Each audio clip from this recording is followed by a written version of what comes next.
Assalamualaikum Pak Ustadz. Waalaikumsalam warahmatullahi wabarakatuh. Amin ya rabbal alamin. Pak Ustadz izin mau bertanya nih,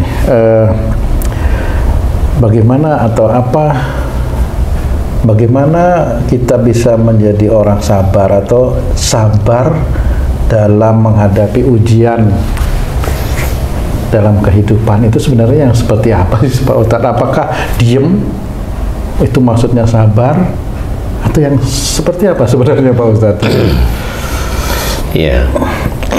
Bismillahirrahmanirrahim. Assalamualaikum warahmatullahi wabarakatuh. Waalaikumsalam warahmatullahi wabarakatuh. Amin ya rabbal alamin.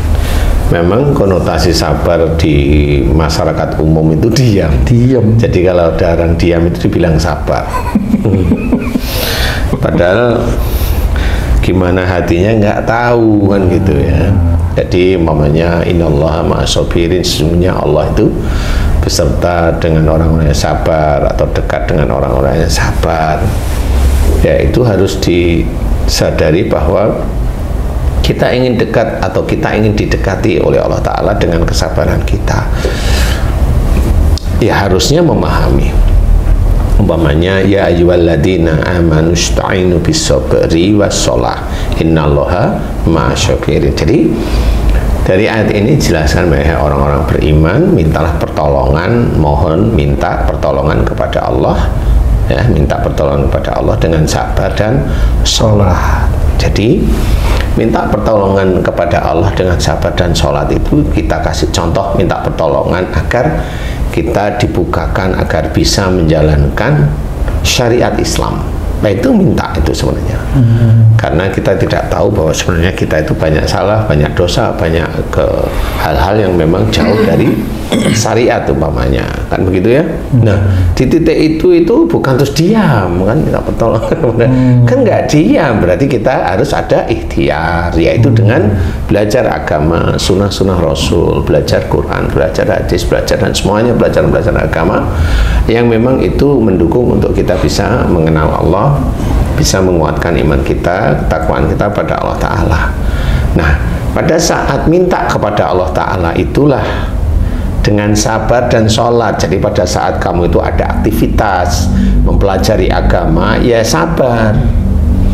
Kadang ketemu dengan guru yang kadang-kadang belum paham, ya nggak usah marah, ya sabar. Kemudian cari guru yang lain. Dari guru itu nggak bisa cuma satu, harus ada perbandingan. Walaupun sebenarnya kalau ada satu atau dua yang keliru, tapi kan nggak keliru semua guru seperti itu, kecuali memang dia hobinya keliru kan gitu ya.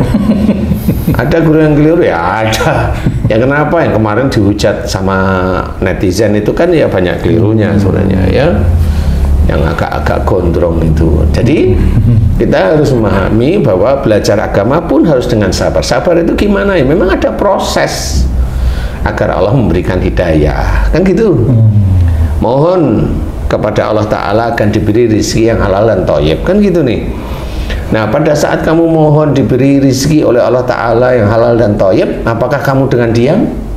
Enggak ya. Nah kan enggak, berarti usaha ya. Nah, berarti ada usaha. Berarti usaha inilah yang harus dikerjakan. Nah usaha itu apakah dengan usaha sehari selesai? Ya enggak juga, kan gitu. Karena usaha ini akan dikerjakan setiap hari, setiap bulan, setiap tahun dan sebagainya. Nah, di titik ini kan ada usaha. Nah, ya mintalah pertolongan kepada Allah Ta'ala dengan sabar dan sholat. Di dalam mengelola kamu itu pekerja, mamanya jualan, atau mamanya kamu sebagai dokter, atau kamu sebagai psikolog, mama kamu sebagai pejabat, itu kan ada persoalan-persoalan duniawi yang harus diselesaikan. Nah, pada saat kamu itu menemui ujian-ujian duniawi itu, bagaimana kamu itu bisa sabar, bisa menyelesaikan menurut syariat Islam? Itu juga sama. Jadi tidak didiamkan, kan seperti itu, ya. Jadi tidak didiamkan. Nah, di titik itulah sebenarnya sabar itu ada usaha, ada yang dikerjakan. Betul. Ya Allah, aku mohon kepadamu, berikanlah aku istri yang soleha. Kan tidak diam. diem di kamar. Oh iya. Kan ada ikhtiar mencari. Oh, jadi yang dimaksud Allah bersama orang sabar itu maksudnya syariat Islam itu sendiri, Pak Ustaz, sebenarnya? Ya, sebenarnya dia pada saat mengerjakan aktivitas untuk doa yang dia mohonkan, sesuatu yang dia inginkan kepada Allah Ta'ala itu memang harus dengan kesabaran, tidak dengan marah, tidak dengan egois, tidak dengan memaksa, tidak dengan nakal, pokel, nyuri dan sebagainya, kan nggak seperti itu gitu. Ustaz, sabar yang bagaimanakah Ustaz seseorang itu bisa mengendalikan emosi? Contohnya gini Ustaz, ini udah tatap muka nih, emosi ini udah hampir puncak lah, tatap muka nih gitu kan. Gimana caranya orang itu menjadi sabar? Apakah dengan zikir, mengingat sifat-sifat Allah, atau juga memandang lawan bicaranya ini yang emosional ini supaya melihatnya dia itu kita jadi sabar, Ustaz?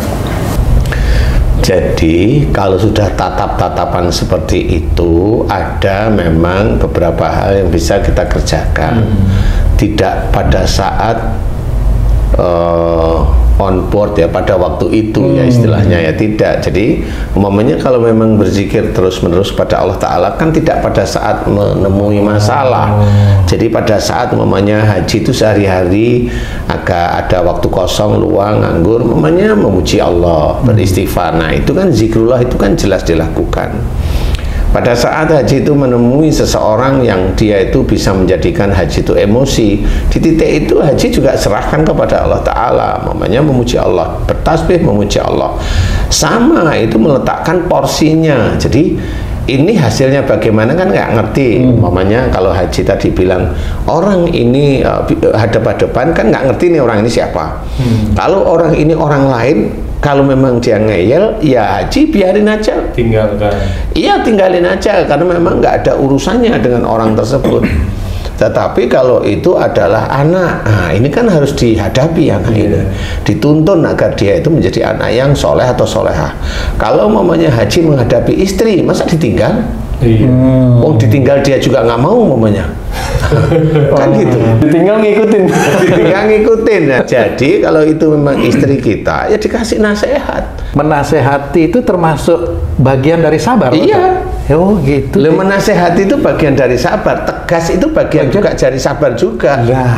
Kenapa? Kalau itu orang lain, kenapa saya harus tegas? Wong dia itu punya hak sendiri, punya iman sendiri. Kalau memang dia nggak bisa, ya udah biarin. Nah kalau istri, kan kita punya tanggung jawab sebagai imam sebenarnya. Boleh tegas sebenarnya. Kalau marah berarti nggak sabar. Iya, tapi di sini kan nggak marah. Imamnya kita kan hanya mau memberikan dia itu nurut dengan suami. Karena apa? Karena omongannya salah, karena perilakunya salah, kan seperti itu. Kalau mamanya dia itu omongannya salah, ngawur, perilakunya salah, ngawur mamanya, kemudian dia ngomong, suaminya diem, kan jadi nggak benar. Pada saat si suami itu mau memberikan nasihat ditolak benar-benar habis, kan salah kita sebagai karena si istri kita. Jadi harus ada ketegasan. Kalau memang istri itu salah, ya harus tegas. Dan tegas itu juga bagian dari sabar sebenarnya.